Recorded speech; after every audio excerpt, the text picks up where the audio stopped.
नमस्कार। ये है कहानियों का अद्भुत संसार। किस्सा कहानी, कहानियाँ जिनमें हम लिखते हैं खुद को। तो मैं हूँ छाया वर्मा और आज आपको सुनाने आई हूँ खुद को, मतलब अपने बचपन का एक छोटा सा संस्मरण। शीर्षक है चुन्नी। संस्मरण सुनाने से पहले मैं आप सभी को दिवाली की शुभकामनाएं दे दूं। दिवाली बहुत बहुत मुबारक हो आप सबको। मेरे बचपन का संस्मरण मतलब वंस अपॉन अ टाइम। उस वक्त मैं 8 वर्ष की थी और मेरी बहन 7 वर्ष की। उन दिनों हम साल में एक बार मामा के यहाँ कम से कम 1-1.5 महीने के लिए ज़रूर जाते थे। मामा मेरी अम्मा के इकलौते भाई थे और अम्मा उनकी इकलौती बहन। दोनों में बहुत प्यार था, पर यह प्यार तो स्वाभाविक था। यहाँ तो अस्वाभाविक प्यार भी चरम पर था। मेरी स्नेहमयी मामी ने अपनी नंद को अपनी आंखों की किरकिरी न बनाकर आंखों का तारा बना लिया था। बेइंतहा प्यार करने लगी थी वो अपनी नंद से। और हमारी अम्मा भी कौन सी कम थी। भाभी के हर छोटे से छोटे काम में मीन मेख निकालने के बजाय दिन रात उनके गुणगान करने लगी। उनके लिए तो सारी दुनिया एक ओर, उनकी भाभी एक ओर। अड़ोसी पड़ोसी नाते रिश्तेदार सभी आंखें फाड़े देखते रहते इस नंद भाभी की जोड़ी को, क्योंकि वो ज़माना सास बहू और नंद भाभी की अनबन ही देखने का आदी था। ये दोनों अजूबा थी सबके लिए। इन दोनों की आपसी प्यार भरी मित्रता ने रिश्ते में मिठास भर दी थी, जिसका फल हम बच्चे भी चख लेते थे। हम दोनों बहनें अपनी मामी की बेहद लाडली थीं। मामी के 2 बेटे थे, शायद इसीलिए उन्हें बेटियां अच्छी लगती थीं। वो फ्रॉक की सुंदर सुंदर डिज़ाइन सोच कर रखे रहती और जब हम जाते तो अम्मा के साथ मिलकर अपनी सोची हुई डिज़ाइन की फ्रॉक मशीन से तैयार करके हमें गुड़ियों की तरह सजाती और निहाल हो जाती। अब अति तो किसी भी चीज़ की अच्छी नहीं होती, तो प्यार की अति कैसे अच्छी हो सकती थी। इस स्नेहातिरेक का फल तो मुझे चखना ही पड़ा। कैसे, वही तो सुनाने आई हूँ।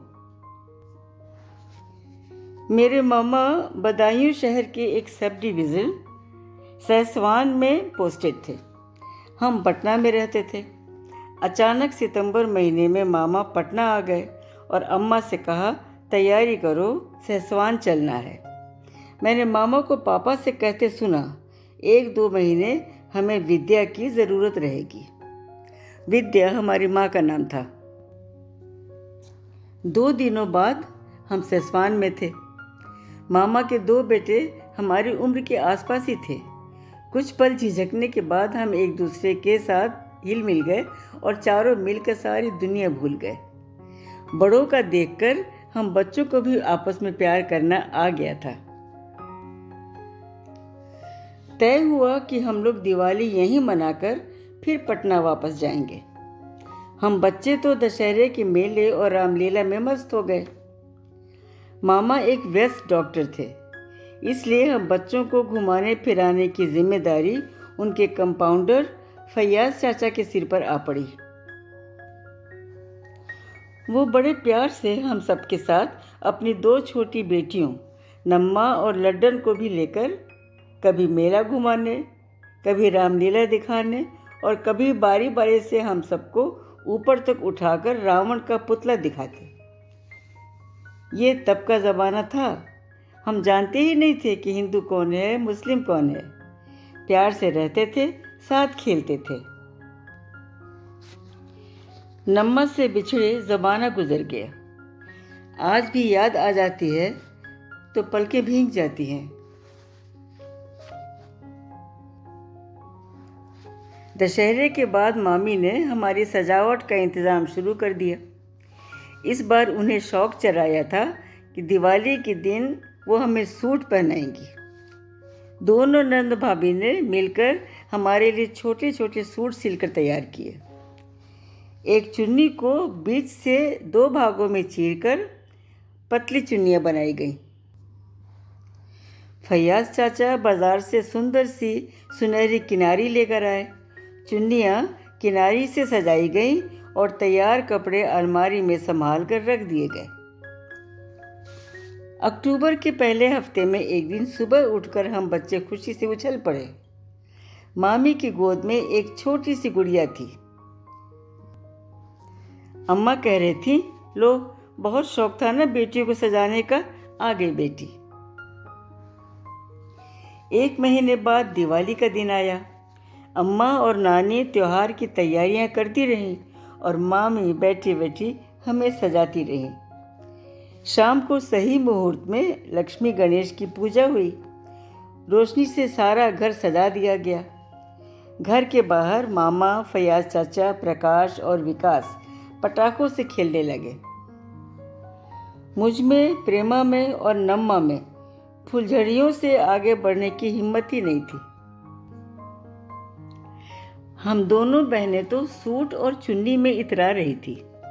बार बार चुन्नी संभालती, चुन्नी की सुनहरी किनारी छू छू कर पुलकित होती और हमें देखकर हमारी मामी का रोम रोम खिल रहा था। रात अधिक हो गई तो लगभग सभी सो गए। बस अपनी पलंग पर बिटिया को गोद में लेकर मामी बैठी हुई थी। पास ही एक आराम कुर्सी पर अम्मा बैठी हुई बच्ची के लिए स्वेटर बुनने में लीन थी और मैं अपनी चुन्नी के नशे में चूर उसी कमरे में इधर से उधर और उधर से इधर घूम रही थी। मामी मुझे देखकर मुस्कुराई और बोली, तुम भी सो जाओ बेटा, नींद नहीं आ रही? अब चुन्नी को आराम करने दो। मैंने कहा, हाँ सोऊंगी, लेकिन मुझे पानी पीना है। उन दिनों छोटी जगहों पर बिजली तो होती नहीं थी और इतनी देर में आंगन और बरामदे के लगभग सारे दिए बुझ चुके थे। पानी का मटका कमरे से बाहर बरामदे में रखा था, लेकिन वहाँ अंधेरा था।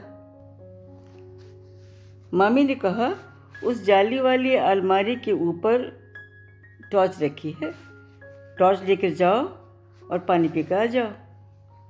अम्मा ने कहा, 1 गिलास पानी लेती आना।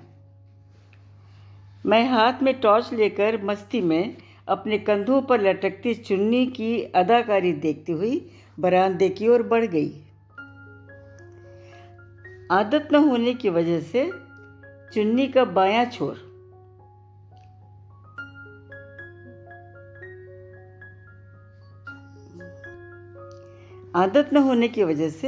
चुन्नी का दायां छोर दाएं कंधे से काफ़ी नीचे आकर ज़मीन छू रहा था और दूसरा छोर बाएं कंधे से थोड़ा ही नीचे, बस थोड़ा नीचे टिका हुआ था।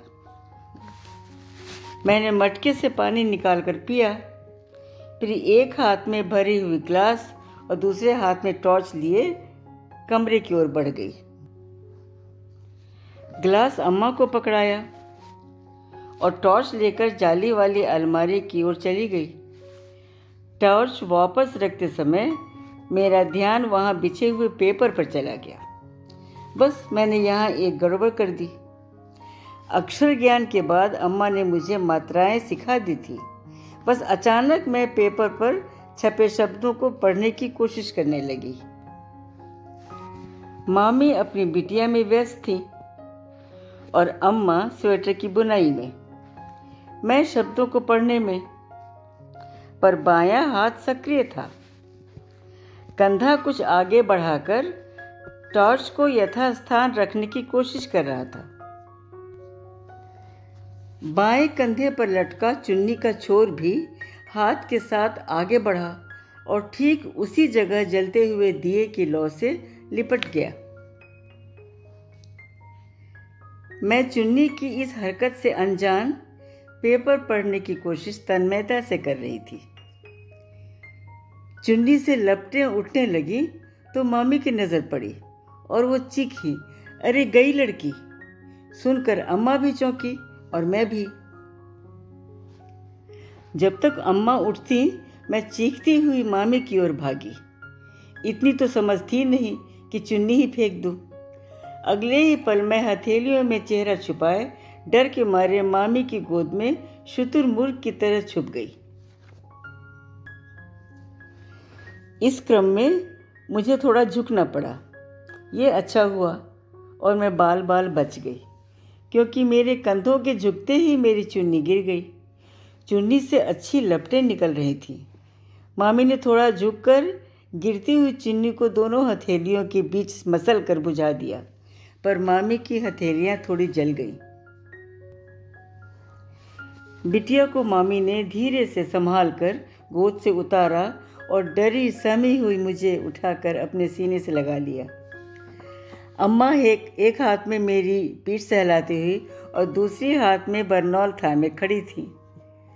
मामी की आंखें बार बार भर आती और बार बार वो मुझे अपने सीने में छुपा लेती। शायद उन्हें लग रहा होगा कि मुझे कुछ हो जाता तो इस हादसे का एकमात्र कारण उनका शौक होता, सूट और चुन्नी का शौक। खैर, हादसा टल गया था और आज मैं आपको अपना संस्मरण सुना रही हूँ।